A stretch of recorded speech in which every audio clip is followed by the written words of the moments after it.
अस्सलाम वालेकुम। कैसे हैं आप सब? उम्मीद है कि मानो सेहत की बेहतरीन हालत में होंगे। आज हम बनाएंगे सिंधी रेसिपी जो कि है कुल्फ़े का साग। इसे हम सिंधी में कहते हैं लुढ़क। इसे मीट के साथ लिया जाता है या फिर से दाल के साथ भी कुक किया जाता है।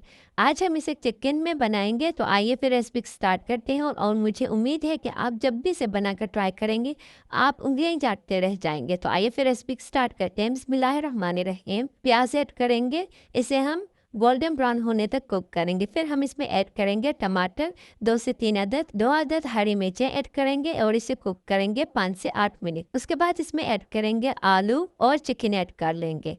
अच्छे से मिक्स करेंगे। इसमें मसाले ऐड करेंगे 1 टेबलस्पून गरम मसाला, 1 टीस्पून हल्दी, 1 टीस्पून नमक और 1 अदद चिकन क्यूब। अच्छे से मिक्स करेंगे और हम इसे कुक करेंगे 5 से 8 मिनट। अब हम चिकन में ऐड करेंगे लुढ़क जो कि है कुल्फा। इसे हम पहले से ही साफ कर लेंगे, धो लेंगे अच्छे से ताकि इसमें जो भी मिट्टी वगैरह हो वो निकल जाए। और इसे ऐड करने के बाद हम पानी बिल्कुल ऐड नहीं करेंगे क्योंकि ये साग की तरह पानी खुद छोड़ता है।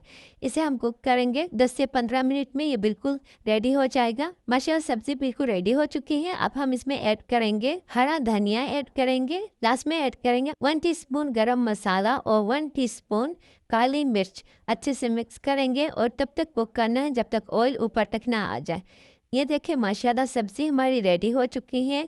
आप भी ज़रूर कुल्फ़े का साग बनाकर ट्राई कीजिएगा। आप इसे चावलों के साथ या फिर रोटी के साथ खा सकते हैं। तो उम्मीद है कि ये रेसिपी आपको पसंद आई होगी। अगर आई है तो प्लीज़ लाइक, कमेंट और सब्सक्राइब करना मत भूलिएगा। अपनी दुआओं में मुझे हमेशा याद रखिएगा।